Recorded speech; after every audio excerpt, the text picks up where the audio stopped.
laptopkey.com. To show you how to install your laptop key. We will now assemble the two plastic clips together.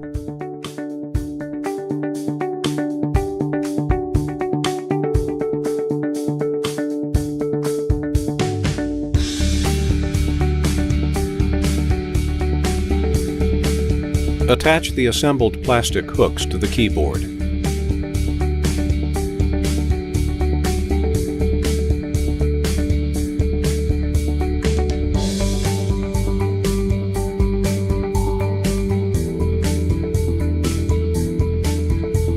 Place the rubber cup in the center.